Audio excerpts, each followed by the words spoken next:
There's two questions there. Which one do you want answering, and which one do you want the punch for? Listen, I've forgiven him.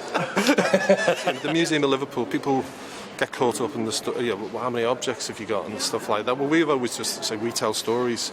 We tell big stories, we tell intimate stories, and they're always led by people. And this is a great story because music's a big part of the story of Liverpool. And OMD are a big part of that period in the late 70s that blossomed in Eric's. And they sprang from that scene. And again, their creation and their ideas and their ambition elevated them. They've had international success. They've had hits in Britain, Germany, New Zealand, America. And that's a big story for us, and we want to celebrate that and celebrate the story of OMD and the fact that they're still making music. We were part of the breed of musicians who basically not knowing how to do things didn't prevent us from having mad ideas. You know, had we known what we were supposed to do, we would have gone, oh, you can't do that. Whereas our entire early lives was just, everything was an adventure, an experiment, because we didn't know what we were doing. I mean, we thought we were working in isolation because we were listening to a lot of German music. We discovered Kraftwerk and Neu and La Düsseldorf and all these bands. But we thought we were the only people in Britain who had discovered them. We didn't realise that, the Human League were actually, doing the same thing. And there was like pockets all over Britain that were kind of doing electronic music at the same time.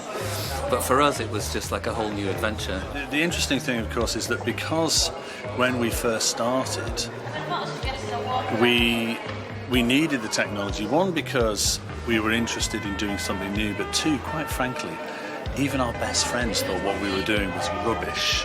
So it was two of us and a tape recorder because nobody else wanted to play with us initially. So Winston really was the essential extra pair of hands.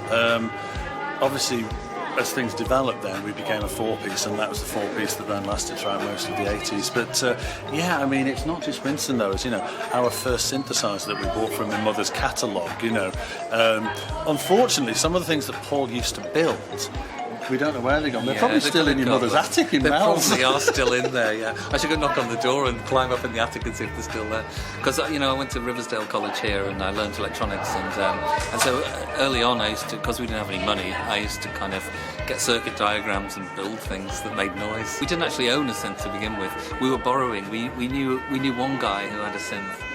Well, there's actually two guys, wasn't there? Two guys. That had synths, and we used to kind of go begging, knocking on the door, please can we borrow your synth just for the day. I do remember one incident at Eric's club, which is probably why we ended up having to buy our own synth, because we had a song called Dancing, and we set up, and then just after we'd sound checked, Paul went, hang on a minute, we're playing Dancing, aren't we? I don't know how to make that noise on this synth. So we went, so we got Winston, took him into the dressing room, got the headphones on, spooled to where Dancing was, cut the tape, spooled it on the floor and left it, just threw Dancing on the floor, edited the tape, right, that one's been dropped, so we put Winston back on stage. He didn't have many songs, so he must have only played for like 15 minutes. Your possibilities are endless now, it's the sort of tyranny of choice, particularly with all the synths available on computers. I mean, you can think of a sound and you can find it. What was great about those days was you were just limited by what you had, so you could only, you had one set of drum sounds, a bass, one keyboard that made an organ that made just an organ sound, and a synth that was limited, so you weren't lost in choices of the technology. So you concentrated on the quality of the song that you were writing. Although it is funny because, you've just asked a question there about, sort of the limitations of the instrumentation. At the time, of course, we were being criticised for using these new machines that weren't real instruments. Yeah. And our riposte was that the Musicians Union created a bunch of stickers that said "Keep music live," because synthesizers and tape recorders are killing real live musicianship. So we used to stick these big "Keep Music Live" stickers on Winston.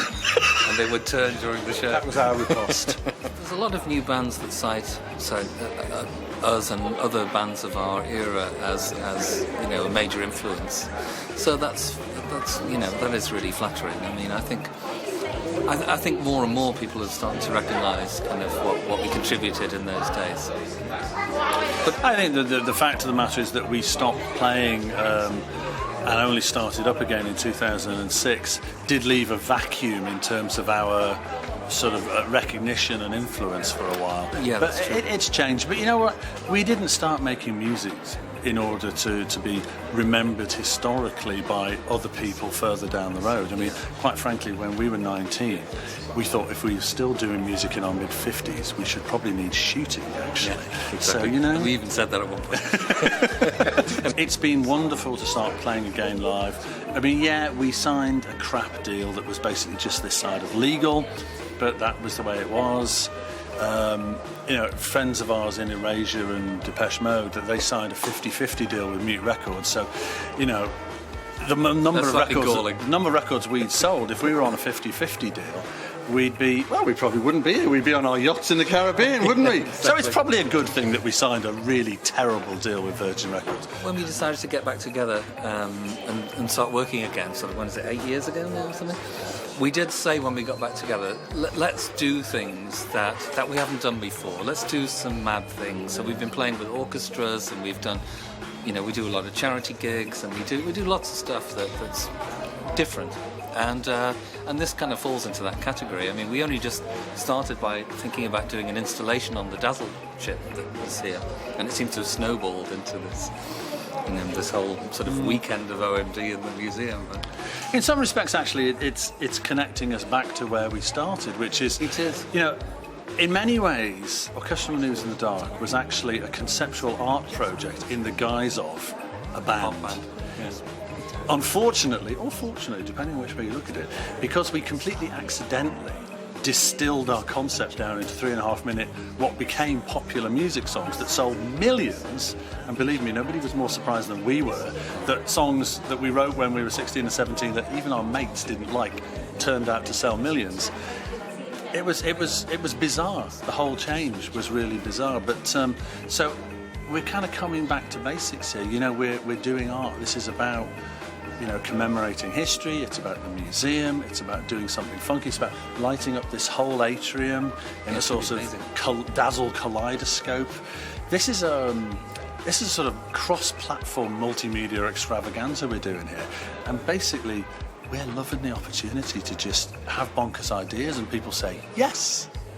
When we heard about the Dazzle Ship, because of our Dazzle Ships album that was inspired by a painting called Dazzle Ship in Dry Dock in Liverpool, with there being a Dazzle Ship in Dry Dock in Liverpool for the first time in 100 years, it was a no-brainer to approach the museum. Now, it does help that I'm a trustee of the National Museums of Liverpool. Not saying... At one foot in the door already. No, just happen to know which phone number to use, you know.